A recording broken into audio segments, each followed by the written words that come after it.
Welcome to the Otherworlds, where we talk to authors of fantasy, supernatural, and paranormal stories. Let's open the portal and meet our guest.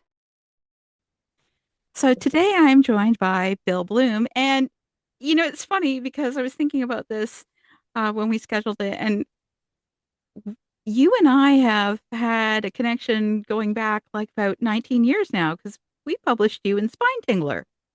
Oh my God, has it really been that? Yeah, I guess it has been about that long, hasn't it? Right? And it's just like, oh my gosh.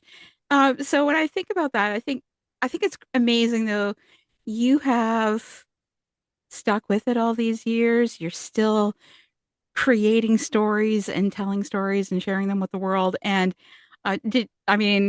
since you're just realizing how long it's been since the Spine Tingler days, like, does it ever occur to you, like, oh, I've been doing this for a couple of decades now? Like, Oh yeah. I mean, hell, I had hair when I started this journey. And yeah, that's turned out. I mean, I mean, you're not yeah, blaming the writing for the loss of hair, are you? my children are grown adult now, and it's like they've moved out, and it's like when I started this, they were still like in the single digits, and yeah, it's bizarre to me how much my life has evolved in that time span.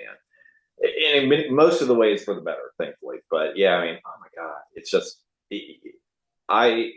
It's not the journey I expected, but it's at the same time ended up with a lot of things that I'm so grateful for, and it wouldn't have happened if it had played out differently. So Yeah, I mean, publishing, writing, it's an adventure, a journey. You never really know what's around the corner. yeah. So, so should I start with the really hard questions first, or would you like an easy one? Oh, give me the hard ones. Oh, okay. Yay. All right. So over the years, you've written horror, supernatural, fantasy, you've written adult and YA, and you've written from male and female points of view. So, what is it that no matter the genre, the audience age, or the gender of your point of view character, what is it that defines your stories as yours? It's interesting you ask that because I had some friends. We were talking about what defined our works. Because there's the idea that for a lot of authors, you're always writing the same story. You always are, and it's just you're finding different ways to tell it. I always kind of viewed my writing as I tend to write characters who are hunting for sometimes very literally in the sense of like my vampire hunter novels, a teenager hunting vampires. And then just like I've got a mole hunt and my most recent one, the Dragon Spy. But I was very surprised when I asked my friends, and their reaction was, you have a lot, saying to me, you have a lot of found family in the stuff you write. Hmm. And it's weird to kind of look at that and realize I never would have seen that myself. But when I look back on it, I can see how that makes a lot of sense for me. I grew up in a home where my parents were separated multiple times. They eventually divorced when I was in high school. And so I did spend a lot of time hunting for parent figures in my life because of all the stuff my parents were dealing with their own relationship. And so I suspect that's kind of bled over into my work in a way. So that was kind of an interesting revelation with just within the past couple months. Wow, that is a really interesting revelation because it's a good point. You do have a lot of found family, especially I think in the Dragon Spy. That seems like a central, very important tenet in that story. And Yeah. how did that come about? Did you, because of the circumstances that you wanted to create in the story, or was it more that you felt that this was like necessary for the character? It just made sense for the characters involved, honestly, given the environment they would be in. These kids were forced to kind of cling to each other. With the Dragon Spy, you've got a group of children who are abducted at birth by the CIA because they are identified genetically as being more than human. And so they're isolated from the world. They're cut off from a lot of, well, really all of their family origins. They have no idea, for some of them, their cultural heritage, none of that. And so it's only natural they would cling to each other in a family way, but it's also kind of weird mix. It's not simply that. Like there are even two of these kids who are now romantically involved, and I think for Lena, I really did like kind of playing up the hunt for a parental figure with her, and I guess it's just because I really had so much in her head. Lena has a lot of me in her, in the sense that she is someone who wants to do the right thing to help other people. And sometimes she can even make reckless decisions because of that, which is not what you would expect from a character who thinks very carefully about the things she does. But she also uses that thought process to rationalize doing things that can be reckless. But she winds up clinging to the lady who's running the greenhouse at this point in the story as her mother figure. And I really did like that relationship. And it was fun to kind of play that up for some tension too. Because when it comes a mole hunt within the greenhouse and Lena doesn't know who to trust, even her mother figure is a key suspect. Yeah, and I found it actually very relatable because I think that as a teenager, I was well ahead of my age group in some senses because of things going on in my life. But at the same time, you you can't be further ahead developmentally than you are. And so the you don't have the brain capacity, the experience to process some of those things that you're dealing with. So you're going to make bad decisions, even if you're trying very hard to make the very best decisions that you can. And so it's an interesting dilemma that the character has. Um, and and I was wondering actually with the Dragon Spy, what inspired you to set it back in time? That was that was actually one of those things that I wanted to find a way to rationalize these kids being in the environment they're in, to where they're isolated. But really, what kind of clinched it for me was I wanted to always do a YA spy novel, and I also always wanted to do a YA superhero novel. And ended up the solution for both was to combine them. But what happened was I had what really kind of set the desire to do a YA spy novel was a TV show on BBC America many years ago called The Game. It was trying for a John le Carre kind of style, and it was hit or miss among the viewership in terms of how well it succeeded. I enjoyed the hell out of it. It was set, humorously enough, back in the early 1970s when I was born. And I was just thinking it would be really fun to try and capture the feel of that show, that John le Carre-ishness, if you will, and put that into my spy story. And that's really what kind of clicked it for me. It made it a lot more work in some ways, but it also is part of the thing is I wanted the spy element to be very grounded. I didn't want it to be like Mission Impossible, where it's like, or even really even James Bond, where they've got all the gadgets and stuff. I wanted it to be the kind of spy work where it's reliant on the thinking of the characters, being quick witted, being adaptable, and that was really what I wanted to go for. And that's the thing John le Carre did so well. He was very his characters are very human. They're very flawed. They get some things right, they do some things very well, but they can also, because of all the mess that their lives are outside of work and in work, just completely can implode stuff. And that was kind of what I was going for with that. Well, that's really cool. So now, when it came time to write it, I mean, you obviously didn't call me for any research background because I actually lived in Austria and Germany when the wall came down. I didn't know afterwards. Yes.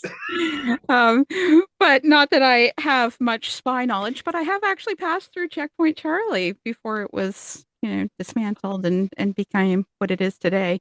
But so how did you research all of that? How did you get yourself into that mindset because it's very convincing. I mean, as soon as I started reading, I was like right there.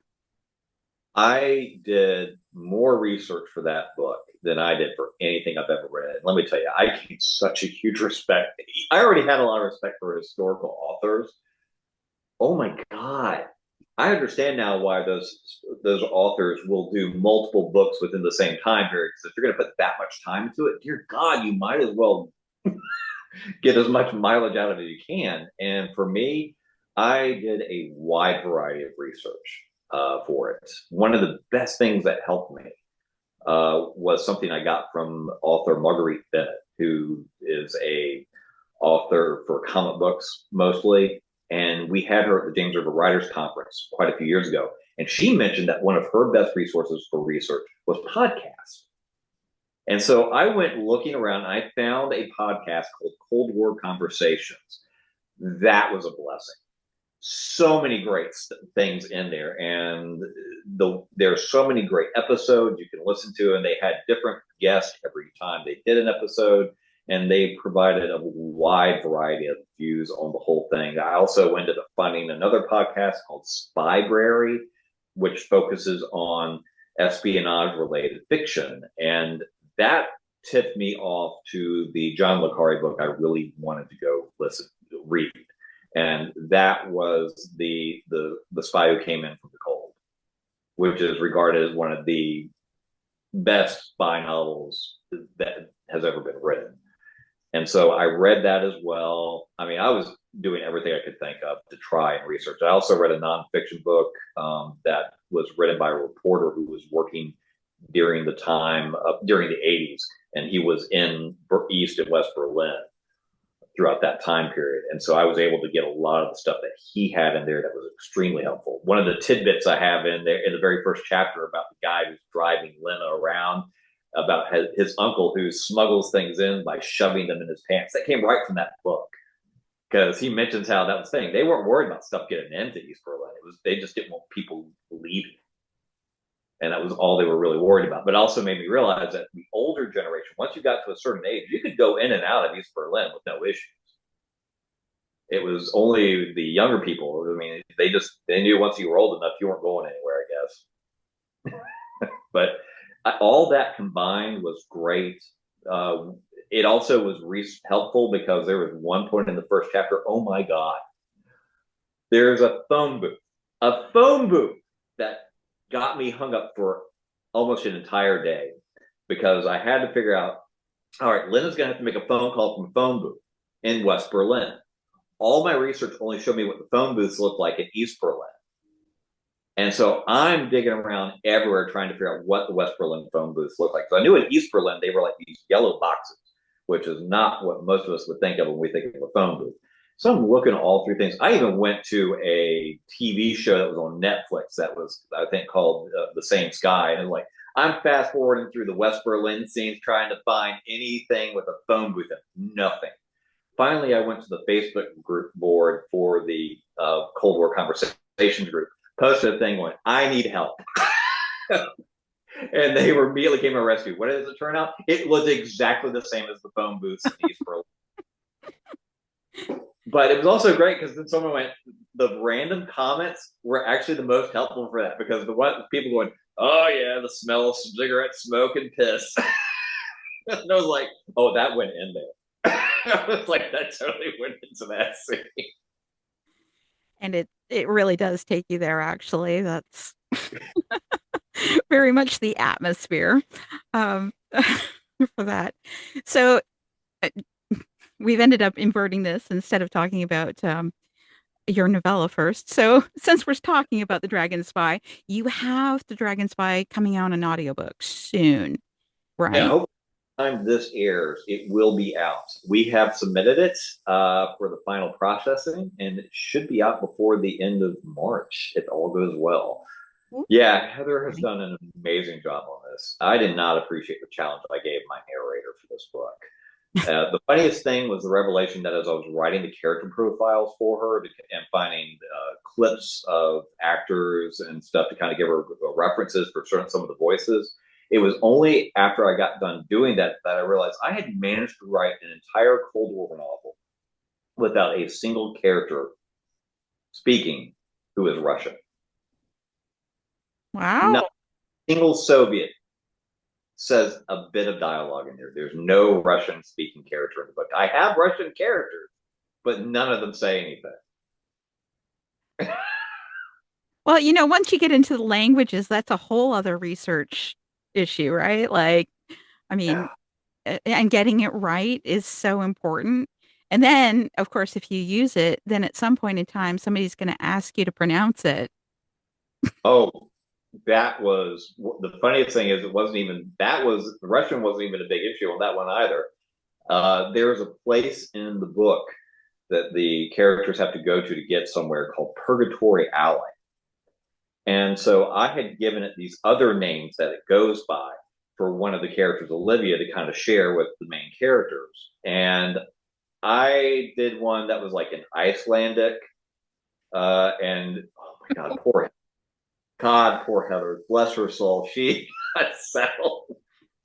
I looked at that when I got to that part of the book. I was like, oh, oh, I'm so sorry. Yeah, I can imagine that. Because, like, when you're talking about books, I thought, oh, this will be so much easier than worrying about writing and double checking my spelling. And then you get to these names, especially in fantasy, and you're like, well, how do I say that? And it's a whole new challenge. It was a totally different experience than when I worked on West of Apocalypse with Amber McCulloch. Because at least with Amber, it was a completely made up reality. And there was only one name. I mean, there were some characters' name where I did give her pronunciations. But otherwise, everything else in the book, I told her, I was like, you know what? Just pronounce however you think it sounds right. Because it's all made up anyway. I took that from N.K. Jemisin. Someone had asked her at one point, why don't you have a glossary or a pronunciation guide at the back of your books? She was like, it's all made up. Who cares? And I was like, that's a good point. And that actually was very freeing. But that was for an epic fantasy story. When you get to something that's set in 1983, Cold War stuff, I'm like, yeah, pronunciations matter. And I was like, oh, Lord. So yeah, Heather had a lot more work, and I did too to a degree, because I was the one going through and listening for anything that needed to be corrected, and it's a lot more detail focused than even with what I did with Amber. Even though that I did the same thing with her. Yeah, and so you also have The Cold Shoulder coming out in an audiobook later this year, I think. Hopefully so. The narrator has run into some health issues, so that's very recent. I'm hoping everything's going to work out okay with that because he's definitely on board, and he's made a lot of creative decisions that I think were useful, trying to get the main character's voice right. Cold Shoulder is very much. It's also that third person, but it's told in a very tight third person to where it's all through one character, much like West of Apocalypse was. And so it's like you really got to nail that voice, kind of like Amber did with West of Apocalypse. I got lucky with Amber, and I'm really grateful with the guy I'm working with. I'm hoping the health issues won't force us to kind of have to call that one off for the moment, but we'll see. Well, now you've been through the audiobook process a couple times. I mean, well, you're in it and you've done it. And so what has audiobook publication, I guess, is that the right term? Release? What Yep. has audiobook releasing you know, uh, taught you about writing? Well, it's weird. I don't know that it's really changing my process as a writer much at all. It does make me a little bit more aware of the challenge of alliteration and wanting to be a lot more sparing in it because I've through Amber and Heather, I have ended up following a whole community of narrators in my social media, and I've come across some of the things, their conversations, and some of the stuff that they're talking about, things that drive them nuts. Not always in a bad way, but just because it's a challenge. And alliteration is one I've seen them bring up multiple times, where it's like, oh my god. And then there's the tongue twisters that you don't intend, but they do kind of end up being that way. And it's just Amber's great in terms of how she takes advantage of it in promotion because she will share stuff in her social media where she flubs stuff, and it's hilarious. I love that material. Yeah, Amber's social media is just so on point. I wish I was as creative as she is when it comes to working with social media. Oh, social media is its whole other kettle of fish, right? Like, yeah. Back when I was thinking about being an author, I was thinking about just staying at home and having nobody bother me. And I really wasn't thinking about how I would have to dress up and talk to people. And of course, now you have to be very present, even if that's only online, which is a whole other challenge. How do you find it? Do you find it disruptive? Does it interfere your writing process, or do you find it rewarding because you get input from people? It's disruptive in terms of trying to find my flow and stay focused. But I do also enjoy getting to interact with people that I would not normally have gotten to interact with. It's how I found Heather, who narrates the Dragon Spy.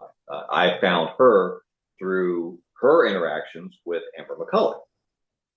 And once I started checking out some of Heather's material, I was like, she feels like the right kind of person I need to speak with about this book and see if she'd be interested. She had not done anything like Dragon Spy up to that point. And so it was a bit of a gamble for both of us. And I was really grateful that she was willing to take it on, especially as challenging as it proved, because it's a big cast of characters, a lot of different voices. And she put a lot of effort into getting that right.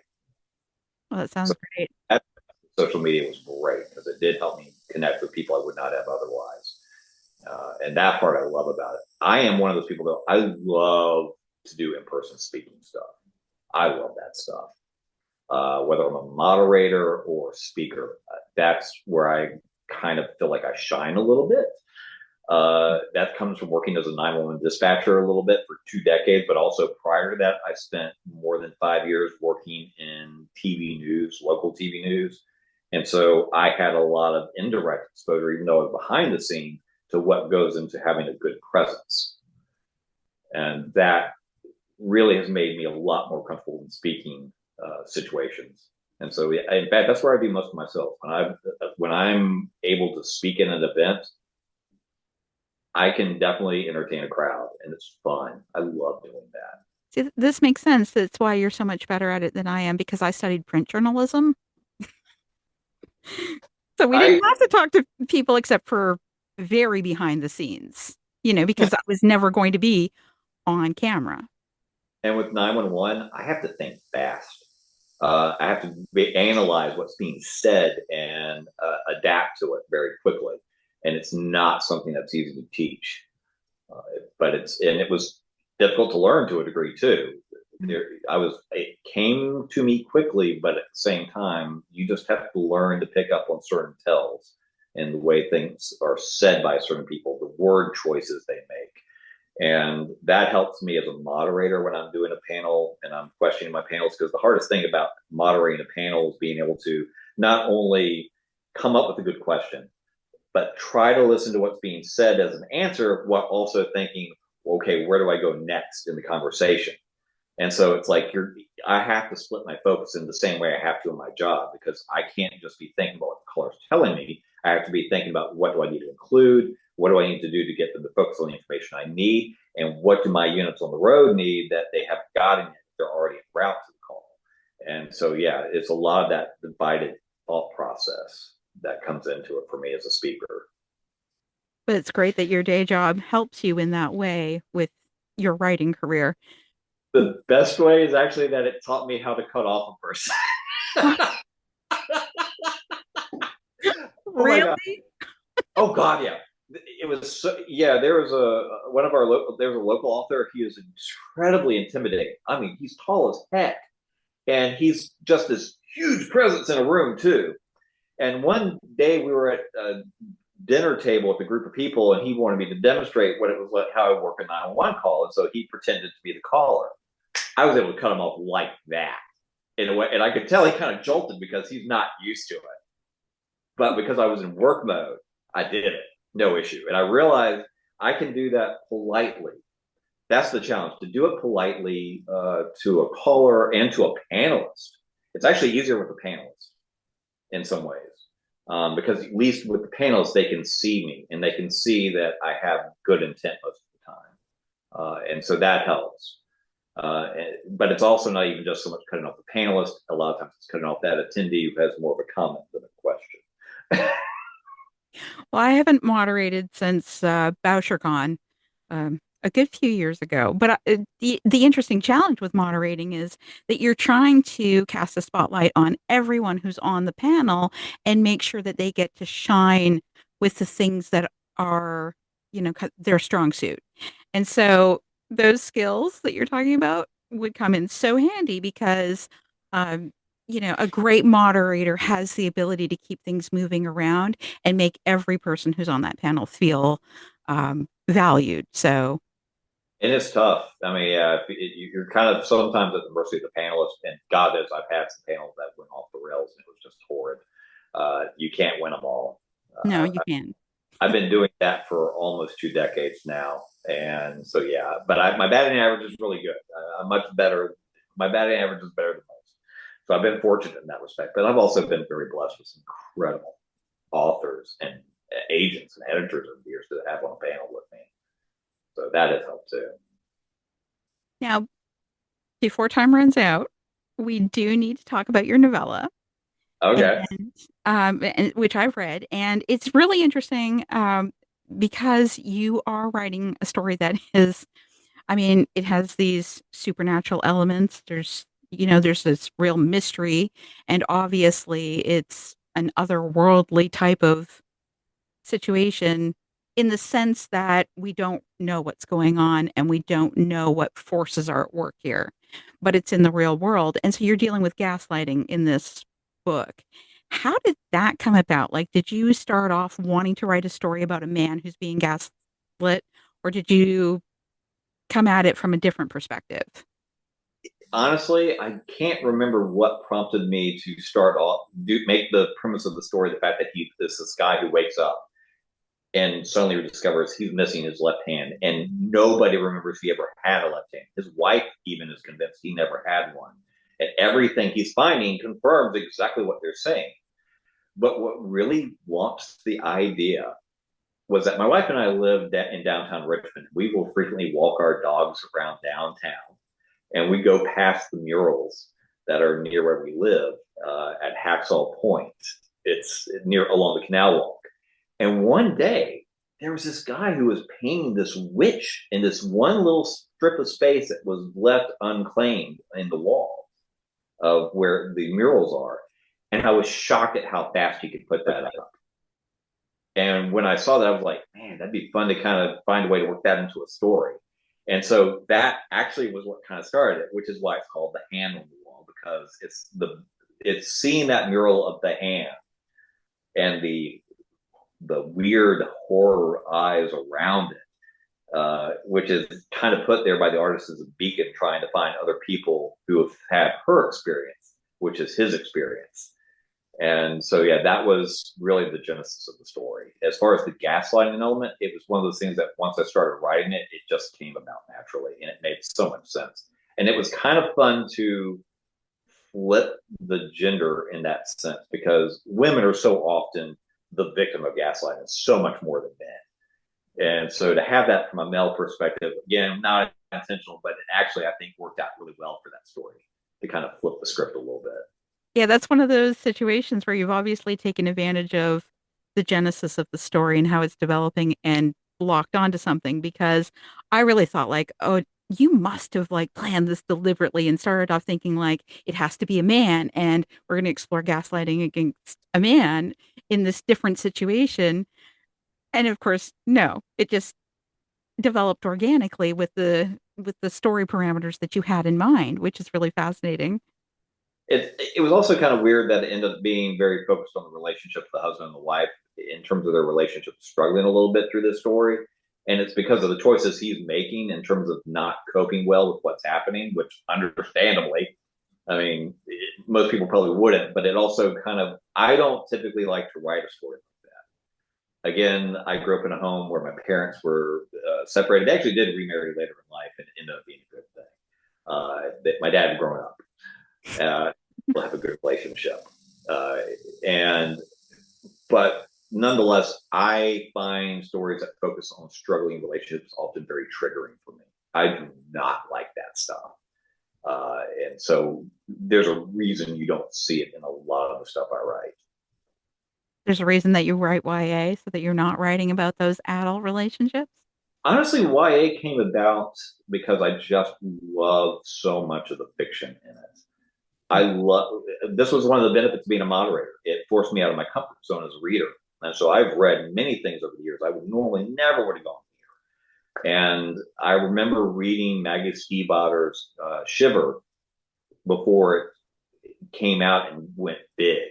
Maggie Stiefvater is like a big name within YA these days, but I got to meet her right before it happened, and that was because I was moderating a panel with her. And there's even a nod to it in my first Gideon Keep novel. Gideon goes into a bookstore, and the book he picks up is hers. And so that was an intentional thing there. But also, I took an element of her book where she focused on how this girl, the main character's relationship with a werewolf, ends up disrupting the relationship she has with her two best friends, which was actually a very revelatory moment for me as a reader because I met my wife in high school, and she had two best friends, and the same way that this girl's relationship with the werewolf kind of disrupted the whole friendship with her friends and all. I was like, oh my god, I was the werewolf. I was the guy who broke up the party. I didn't even know it. But I actually did kind of borrow that kind of relationship issue in the Gideon Keep novel. The difference with my story was Gideon and his two best friends, they were also going through that time period where they're starting to grow up and grow apart. The difference is Gideon is not the one with the girlfriend. One of his friends is the one with the girlfriend. No, it's So fun to write about those relationship issues. And I actually, I think that a lot of the books that are published in YA are really mischaracterized, that people misunderstand just how important and insightful and uh, those stories are, and is also the writing is incredible. I'm yeah. a huge fan of YA stories, and I really don't like seeing, whenever people kind of treat them as lesser because they are geared towards young adults. I think that they're fantastic, and I have Oh yeah. One of my tons all of time them. is Belinda Lowe. She wrote one of my favorite fantasy novels, Huntress, and again, a book I read because I got to moderate a panel with her. But I love how Melinda is always trying to do something different with every book she does. She and N.K. Jemisin are kind of cut from the same cloth in my thinking because you can just tell as a reader they are always trying. They don't settle. They are always trying to elevate their craft and try to find something new to do within the writing because you cannot simply pick up one Melinda Lowe book and expect the next one to be the same, which is fun in a way. Whereas sometimes it can be fun to have that comfort kind of read where you know what to expect, but it's also fun to sometimes be in for a surprise. Yeah, I agree. I like it when an author just kind of like throws you for a loop because their next book is just so different and yet equally amazing. So, Yes. it's which is also how I feel when I read your stories because I'm a huge fan of West of Apocalypse. And then I'm sitting down to read The Dragon Spy and I'm just like right pulled into this world and the characters and what's going on. And then, of course, The Hand on the Wall, when I read it to prepare for this, I was just amazed, like, because your range is so impressive. And so I enjoy every time that I get to sit down and read your stories. So I thank you so much for sharing them with us. And I thank you for being here today and for chatting. Thank you for having me. This was a lot of fun, especially getting to hang with you because, yeah, it's been a long time since we've gotten to do anything like this.